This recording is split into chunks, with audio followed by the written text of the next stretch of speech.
The stars above Earth changed on a Tuesday morning. 3,000 alien warships tore through the sky like wounds opening in the fabric of reality. Each ship was massive, larger than any mountain on Earth, and they moved with a grace that seemed impossible for things so big.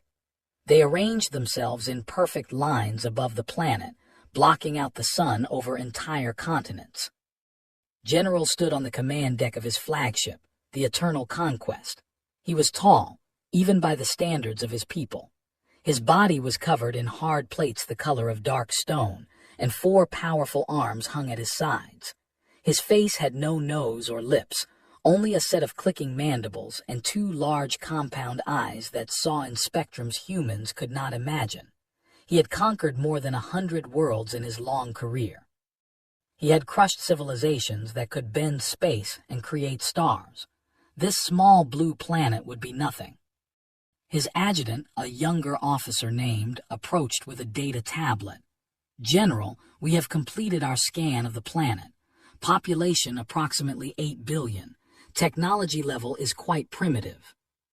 Turned his massive head slowly. "How primitive?" "They still use chemical rockets for space travel. Their weapons are projectile-based mostly. Some nuclear capability, but nothing that could threaten our shields. Their largest warship is perhaps 200 meters long." Paused, and his mandibles clicked with what might have been amusement. "They have no energy weapons, no shields. They fight each other constantly over resources and territory." Moved to the viewing window. Below him, Earth turned slowly, its blue oceans and green lands looking peaceful and small. He felt something close to pity. These creatures had no idea what was coming. They were children playing with sticks while adults arrived with fire. "Open a channel to the planet," commanded. "All frequencies. I want every one of them to hear this." The communication officer worked quickly. Within seconds, the connection was established. His voice would reach every television, every radio, every phone on Earth. "People of Earth," began, speaking slowly and clearly. His translators would convert his words into every human language. "I am General of the Galactic Dominion. Your world has been selected for incorporation into our empire. You have 72 of your hours to surrender. All of your governments must submit. All of your military forces must stand down. Resistance is not advised." He paused, letting his words sink in across the planet below. "We have studied your military capabilities," continued, and his mandibles spread wide in what served as a smile for his kind. "They are amusing. Your weapons cannot hurt us. Your ships cannot reach us. Your armies are meaningless. Surrender and you will be allowed to live as servants of the Dominion. Resist and you will be destroyed. The choice is yours." The transmission ended, turned away from the window, satisfied. He had given this speech many times before to many different species. Some surrendered immediately. Others fought for a few hours before the reality of their situation became clear. None had ever posed a real threat. "How long do you think they will resist?" asked. "A few hours at most," replied. "They always do, then they will kneel." Far below, in a bunker hidden deep beneath the mountains outside Seoul, Admiral Park watched the alien general's message on a wall of screens. The bunker was cold and filled with the hum of machines. Around him, officers worked at their stations, their faces pale with fear and shock. Phones rang constantly. Reports flooded in from every military base on Earth. Admiral Park was 63 years old. His hair was gray, and his face was lined with the marks of a life spent preparing for wars he had hoped would never come. He had trained for invasions, for nuclear attacks, for every kind of human conflict. But this was something beyond all his training. This was extinction walking through the door. A screen flickered and the face of General appeared. He commanded the ground forces, and he was known for his fierce temper and unbreakable spirit. Even now, faced with the impossible, his jaw was set hard. Admiral Park said, "What are your orders?" More screens lit up. Military leaders from around the world joined the secure channel. Americans, Chinese, Russians, Europeans, Indians. Old enemies, old rivals. None of that mattered now. The aliens had given humanity something it had never truly had before, a common enemy. 72 hours, Admiral Park said quietly. His voice was calm, almost gentle. They have given us 72 hours.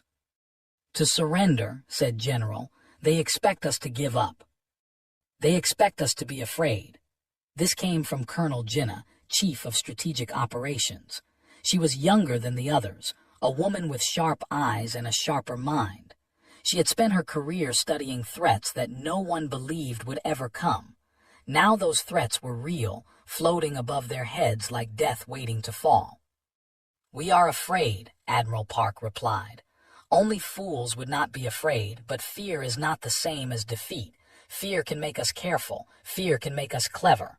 He looked around the room at the faces of men and women who had dedicated their lives to protecting their countries. The question is simple. Do we kneel, or do we show them what we are? Silence filled the bunker. On the screens, the faces of world leaders watched and waited. General spoke first. They have studied our weapons. They know about our missiles, our planes, our ships. They think they understand our military. His voice was low and hard. They have not studied our history. They do not know what we have done to each other for 10,000 years. They do not know what we become when we are cornered. Colonel nodded slowly. I have been reviewing the files, the classified ones, the ones that do not officially exist. She paused, choosing her words carefully. We are not as helpless as they believe. We have been preparing for something like this for a very long time. Not enough, never enough, but perhaps enough to matter. Admiral Park felt something stir in his chest. It was not hope, not exactly. It was something older and harder. It was the same feeling his grandfather had described from the war, the feeling of standing at the edge of the impossible and refusing to fall. Then we have 72 hours, Admiral Park said. 72 hours to teach them that they made a mistake. 72 hours to show them what humanity is capable of when pushed against the wall. He straightened his shoulders. Contact every military base on Earth. Tell them to prepare, not for surrender, for war. Above them, General settled into his command throne and began planning the occupation of Earth. He had already decided which cities to spare and which to destroy as examples. He was thinking about supply lines and resource extraction and how many humans would make good workers in the Dominion's mines. He had no idea that below him, in bunkers and bases around the world, humanity was lighting a fire that would burn across the stars. The countdown had begun. General allowed himself a rare pleasure during those first hours. He watched the humans scramble. His reconnaissance drones, small and invisible to human technology, flew over every continent. They recorded everything. Armies mobilizing, tanks rolling through city streets, fighter jets screaming across the sky, ships leaving their ports at full speed. It was thought almost cute, like watching small animals prepare to fight a forest fire with buckets of water. They are actually going to resist, said, standing beside on the command deck. His voice carried disbelief. Their weapons cannot even scratch our paint. Why would they fight? Clicked his mandibles thoughtfully. Pride, perhaps, stupidity, most likely. Every primitive species does this at first. They cannot accept what they are. They cannot understand how small they truly are in the universe. He waved one of his 4 arms dismissively. Give them 12 hours of bombardment, destroy a few of their cities. They will learn. The Dominion fleet began its work. Targeting systems locked onto human satellites first. One by one, the machines that humans had spent decades putting into orbit were destroyed. Communication satellites, spy satellites, weather satellites. They exploded silently in the darkness of space, their debris scattering into the void. On Earth, screens went dark. GPS systems failed. The network of technology that humans depended on began to fall apart. Panic spread through cities as people realized how connected their world had been and how quickly that connection could be severed. Their orbital infrastructure is eliminated, a Dominion officer reported. They are blind now. nodded with satisfaction. Good, let them feel fear, let them understand their helplessness. But did not know what was happening beneath the surface of the planet he was preparing to conquer. In a laboratory hidden deep underground, Doctor had not slept in 40 hours. Her eyes were red, and her hands shook from too much coffee, but her mind was sharp and clear. Around her, dozens of scientists worked at stations filled with equipment that should not have existed. The technology here was not human, not entirely. 30 years ago, something had crashed in the frozen wilderness of Siberia. The Russian government had found it first and hidden it. Then the Americans found out. Then the Chinese. For 3 decades, the world's superpowers had secretly fought and cooperated in equal measure, studying the alien technology, trying to understand it, trying to make it work. They had failed more than they had succeeded, but they had not failed completely. Doctor stared at equations on her screen. They violated the laws of physics as she had been taught them.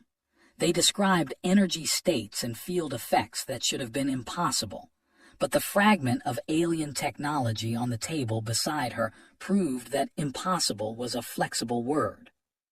"It can work," she whispered to herself. "It can actually work." The door to the lab opened, and Colonel Jinnah entered. She looked tired but determined, her uniform still crisp despite the chaos above. "Doctor," said, "I need a report. The Admiral is asking." Doctor turned to face her. "The field generators are ready, or as ready as they can be. We have never tested them at full power. We do not know exactly what will happen." "Will they work?" Doctor was silent for a moment. She thought about her family about her students at the university, about all the people above who were counting on scientists like her to perform a miracle. "They might," she finally said. "The theory is sound. The alien technology we recovered, it manipulates energy in ways we still do not fully understand. If we can create a planetary field, it should interfere with their systems. Their shields, their weapons, their sensors, everything." "Should," Colonel repeated. "Should, could, might," Doctor shrugged helplessly. "That is all I can give you. We are reaching into the unknown and hoping we grab something useful." Colonel nodded slowly. She had expected nothing more. This entire plan was built on hope and desperation, and the stubborn refusal of humans to accept the end. "There is something else," Doctor said quietly. She looked down at her hands. "The field generators require someone to calibrate them manually. When they activate, the radiation will be lethal. Whoever does this will not survive." The silence stretched between them, heavy and cold. "I have already decided," Doctor continued. "I will do it myself. I designed the systems. I understand them better than anyone." "Doctor, you cannot simply volunteer to die." "I am not volunteering, Colonel. I am accepting." Doctor smiled, and there was peace in her expression. "I have lived a good life. I have contributed to science. I have loved and been loved. If my death can help save billions, then it is a good death, the best kind." Colonel wanted to argue, but she knew there was no time. The countdown continued above them. The aliens waited, and humanity needed every advantage it could find. "There is another program," Colonel said after a moment. "Something separate from the field generators. We call it Operation Falling Star." Doctor tilted her head. "I have heard rumors, the prototype ships." "Yes, 7 of them. Built using the same technology you have been studying but configured for combat. Small, fast, powerful. They can hurt the alien ships." Colonel paused. "Maybe." "Maybe," Doctor repeated. "We are betting everything on maybes. We are betting everything on the only chance we have." Across the planet, in secret bases hidden in mountains and under oceans, pilots were being briefed on missions they were not expected to survive. They were young, most of them, young and brave and terrified. They sat in small rooms and listened to officers explain technologies that seemed like magic and enemies that seemed like gods. Captain Han was one of them. He was 29 years old with steady hands and calm eyes. He had been the top pilot in his class, recruited for a program that did not officially exist. For 2 years, he had trained on simulators that modeled ships he had never seen, preparing for enemies he had been told might never come. Now they had come. He looked at the other pilots in the briefing room, 6 others from 6 different countries. They had trained together, eaten together, become something like family, and now they were being asked to do the impossible. "The ships can hurt them," the briefing officer said. "Our field generators will weaken their shields. Your weapons will do the rest. But you must understand, your chances of survival are very low." "How low?" asked Lieutenant Shin. She was small and fierce, with short hair and sharp eyes. The officer hesitated. "We estimate less than 10%. Silence filled the room. 10%. 1 in 10. There were 7 pilots being sent against 3,000 warships, with only a 1 in 10 chance of coming back. Captain Han was the first to stand. "I will go." One by one, the others stood as well. No speeches, no dramatic words, just 6 more people rising to their feet, accepting what had to be done. Above them, General prepared his bombardment schedule. He had decided to destroy Seoul first, as an example. The city would burn and the humans would learn fear. He had no idea that fear was not something humans learned. It was something they taught. The 72 hours ended with fire. General gave the order at exactly the moment the deadline passed. He did not wait. He did not hesitate. Mercy was not something the Dominion practiced. "Begin the bombardment," he commanded. "Target their largest cities. Show them what defiance costs." Weapons that humans had no names for charged with energy. Targeting systems locked onto population centers across the globe. Seoul, Tokyo, New York, London, Beijing. In moments, millions of lives would end. But something happened first. Deep underground, Doctor placed her hand on the activation panel. Around her, the other scientists had already left. They had said their goodbyes with tears and tight embraces. Now she was alone with the machines that would either save the world or do nothing at all. She thought of her mother, who had died 3 years ago. She thought of her father, still alive in his small house by the sea. She thought of all the students she had taught, all the papers she had written, all the small moments that had made up her life. "For everyone," she whispered. She pressed the button. The effect was not immediate. It started deep in the earth, in the massive generators that had been built in secret over decades. Power flowed through cables and conduits, more power than any human system had ever handled. The generators screamed with strain. Several exploded. Technicians died at their stations, crushed by failing equipment or burned by escaping energy. But enough survived. A field began to spread outward from the generators. It was invisible at first, just a strange shimmer in the air, like heat rising from hot pavement. It spread across Korea, then Asia, then the entire planet. Within minutes, the Earth was wrapped in something that had never existed before, a shield made from alien technology and human desperation. On the command deck of the Eternal Conquest, alarms began to scream. General shouted, "Our sensors are malfunctioning." "What?" spun toward the tactical display. Numbers flickered and changed randomly. Images blurred and distorted. The precise targeting data that had been so clear moments ago was now garbage. "There is some kind of field," a sensor officer reported, his voice tight with confusion. "It is surrounding the planet. It is interfering with everything." "Impossible," snarled. "They do not have this technology." "General, our weapons are firing." The bombardment had begun automatically when the deadline passed. Energy lances shot down toward Earth, toward the cities that had been targeted for destruction. But something was wrong. The beams bent and scattered as they passed through the field. Some missed their targets entirely. Others weakened, striking with a fraction of their intended force. Cities burned, people died, but not as many as had intended, not nearly as many. "Our shields," another officer called out. "General, our shields are fluctuating. The field is affecting them." Stared at the displays with growing disbelief. This was not possible. These primitives, these creatures who still burned fossil fuels and killed each other over land and religion, could not possibly have this technology. But the evidence was undeniable. Something had changed. The rules of this battle had shifted. And then the first Dominion ship exploded. It happened without warning. One moment the ship existed, a mountain of metal and weapons floating in formation with its brothers. The next moment it was a spreading cloud of debris. Then another ship died, then 12 more. The human counterattack had begun. Captain Han felt his body pressed back into his seat as his ship accelerated.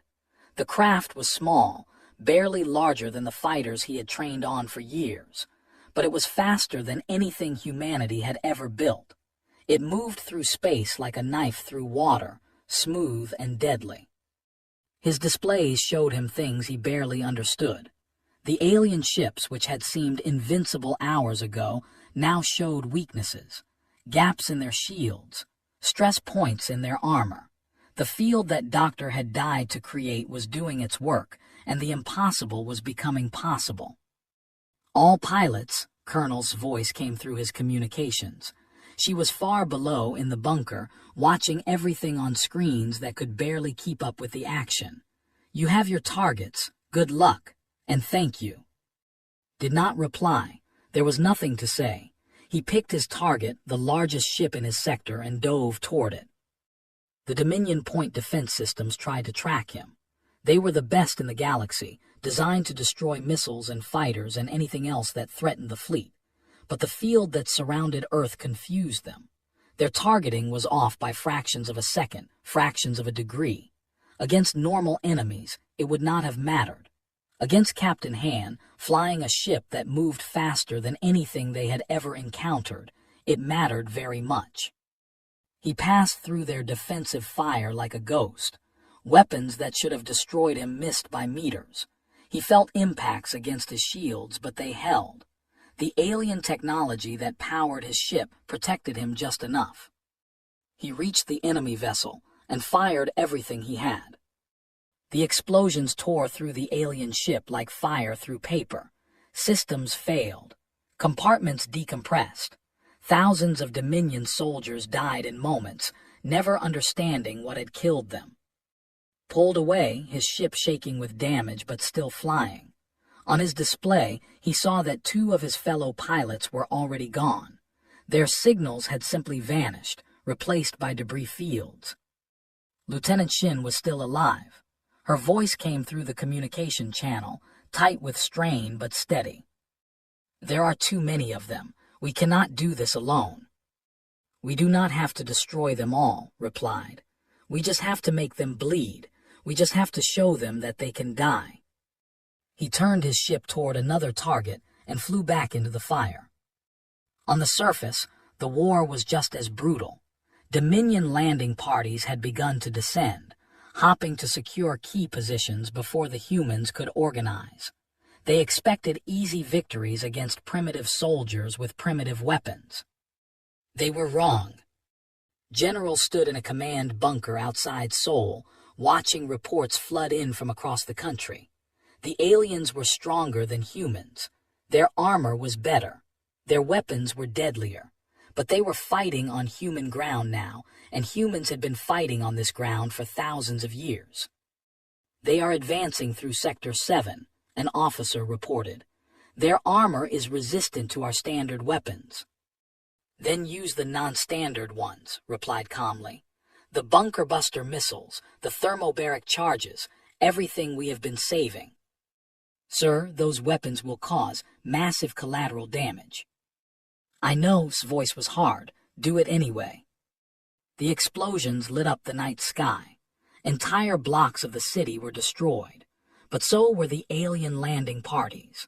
The Dominion soldiers, who had expected terrified primitives fleeing before them, found instead a species that would rather destroy its own cities than surrender them. In the command bunker, Admiral Park watched the battle unfold on screens that flickered with static. The field that protected Earth also interfered with their own technology. Communication was difficult. Coordination was nearly impossible. They were fighting blind, trusting in training and courage and the desperate hope that it would be enough. "How many ships have we destroyed?" he asked. "Approximately 200, Admiral," an officer replied. "But we have lost 4 of the 7 prototype pilots, and the field generators are failing. Doctor's team says they have perhaps 3 more hours before total collapse." 3 hours. That was all they had. 3 hours to convince an empire that had conquered 1,000 worlds that this one small planet was not worth the cost. Admiral Park closed his eyes and thought of his, safe in a bunker somewhere far away. He thought of the young pilots dying in space. He thought of all the soldiers giving their lives on the ground. "Then we make 3 hours feel like forever," he said quietly. "We make them pay for every minute." Above the Earth, the sky continued to burn. The battle lasted 11 hours. It felt like 11 years. General watched his fleet die around him. 3,000 ships had arrived at Earth. By the 6th hour, only 800 remained. By the 9th hour, that number had fallen to 200. His command deck was damaged, fires burning in several sections. His adjutant lay dead at his station, killed when a console exploded. Half of his officers were gone, replaced by junior crew who were barely trained and terrified. "How?" demanded, his voice raw from shouting orders. "How is this possible?" No one answered him. There was no answer that made sense. These primitives, these insignificant creatures who had been using chemical rockets just days ago, were destroying the greatest fleet the Dominion had ever assembled. It all logic. It all experience. It everything had believed about the universe. But somewhere in his mind, in the part that had made him a successful general for 300 years, understanding began to form. He had studied humanity's weapons. He had not studied humanity. He had not read their history. He had not learned about Thermopylae, where 300 warriors held against an empire. He had not learned about Stalingrad, where a city refused to fall even as it burned. He had not learned about the countless wars they had fought against each other, the endless practice in the art of killing, the deep understanding of violence that ran through their entire species. He had dismissed them as primitives because their technology was young. He had not understood that their spirit was ancient and unbreakable. In the space above Earth, Captain Han was still flying. He had been in combat for 9 hours straight. His body was failing. The acceleration forces his ship generated were beyond what any human body was designed to handle. His nose bled constantly. His vision blurred at the edges. Every bone ached. Every muscle screamed for rest. He kept flying. His ship was damaged. Half his weapons were gone. His shields flickered in and out. But he had destroyed 17 enemy vessels, 17 mountains of metal that would never threaten his world again. "Command," he said, his voice barely more than a whisper. "Status report on other pilots." Colonel's voice came back, broken by static and interference. "Lieutenant Shin is still active. Captain is gone. He rammed his ship into a carrier's engine core, took the whole thing down with him." Closed his eyes for just a moment. Had been his friend. They had trained together, laughed together, dreamed together about a future where they would be heroes.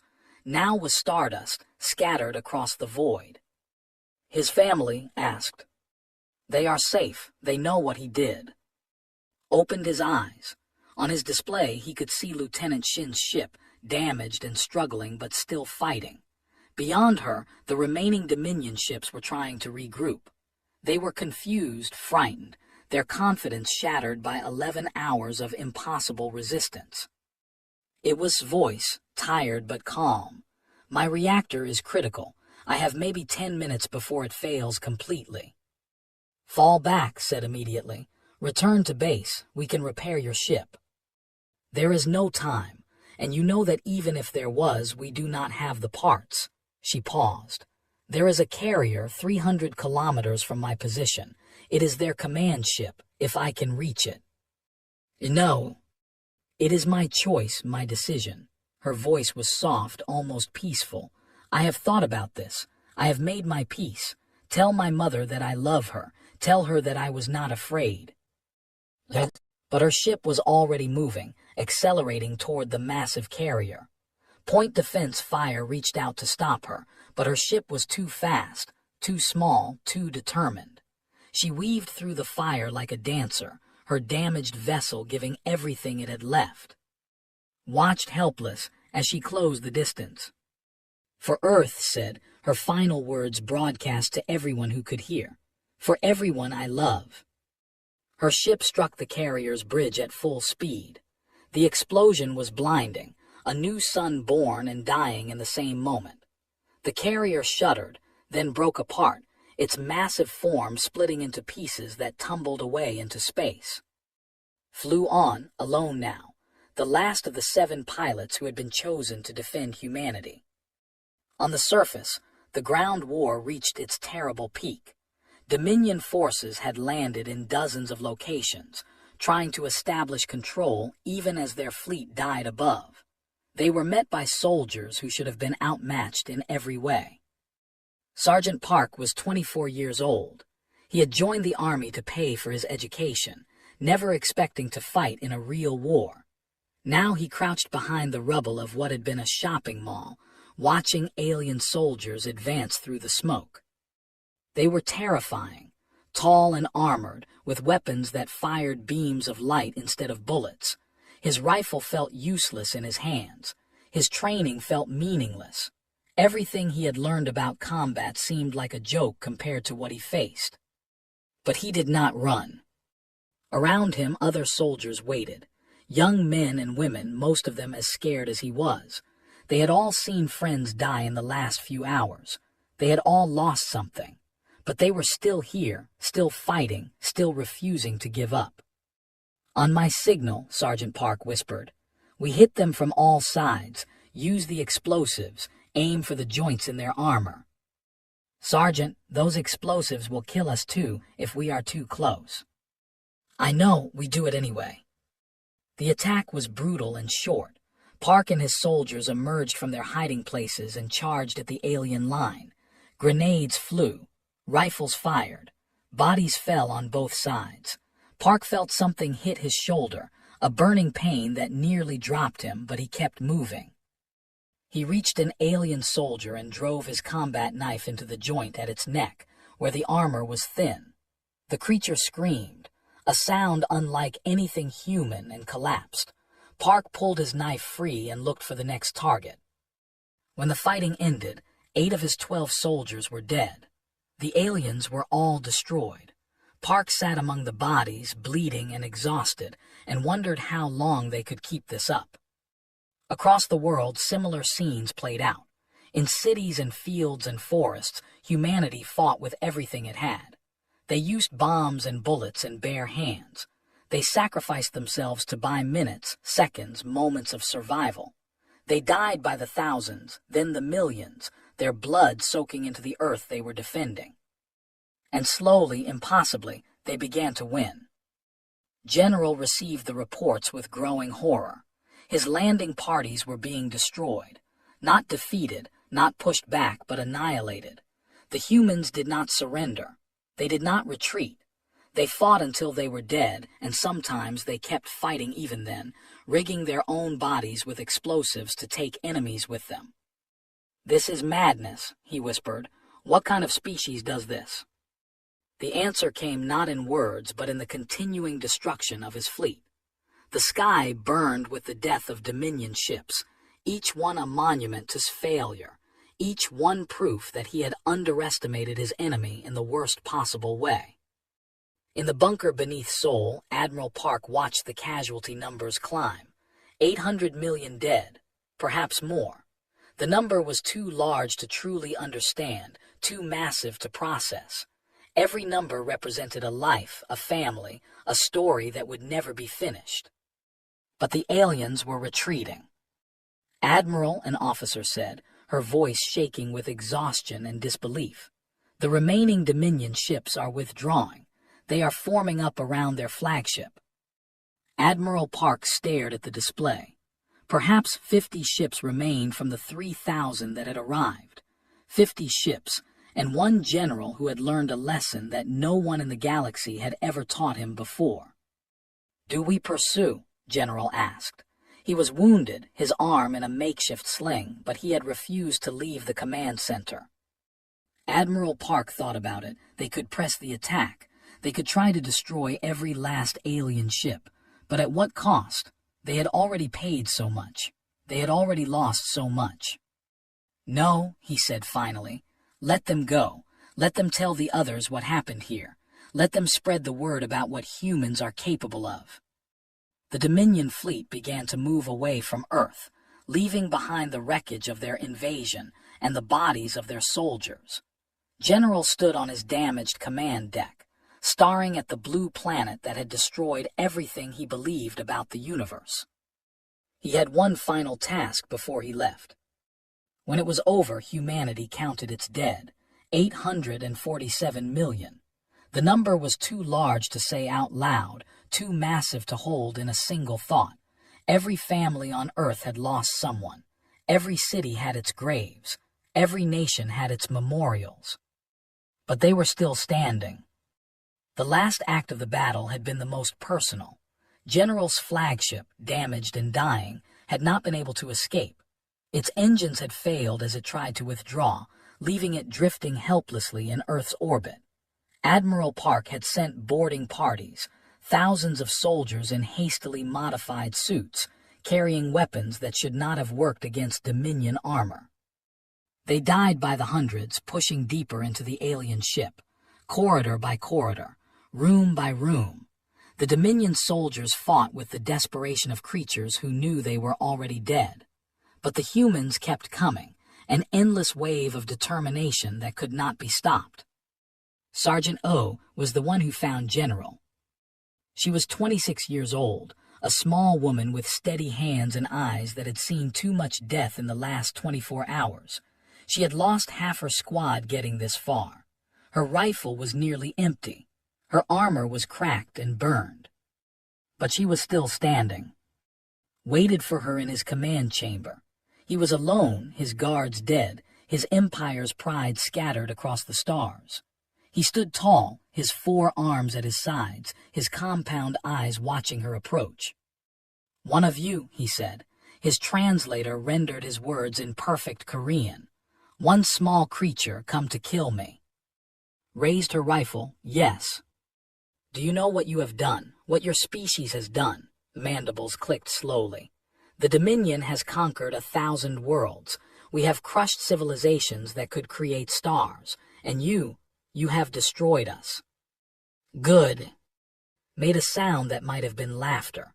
"I studied your weapons, your ships, your technology. I thought I understood what you were. I was wrong. Your weapons are primitive, your ships are slow, your technology is young." He paused. "But you are something else, something I have never encountered." Did not respond. Her finger rested on the trigger. "I have made a final recording," continued. "It will be transmitted to every world in the Dominion, every general, every leader. I have told them what you are capable of." His compound eyes seemed to focus more intently on her. "I have told them to never come back to this world." "Will they listen?" "I do not know, but they will remember. They will remember that a primitive species on a small blue planet destroyed the greatest fleet the Dominion ever assembled. They will remember that you would rather burn your own sky than surrender. They will remember what you did here." Straightened, standing as tall as his wounded body would allow. "Make it quick, human. I have earned that much." Fired 3 times. The rounds punched through his primary heart. He fell without a sound, the last general of an invasion that had failed. Stood over his body for a long moment. Then she turned and walked away, back to her ship, back to her world, back to the life that remained.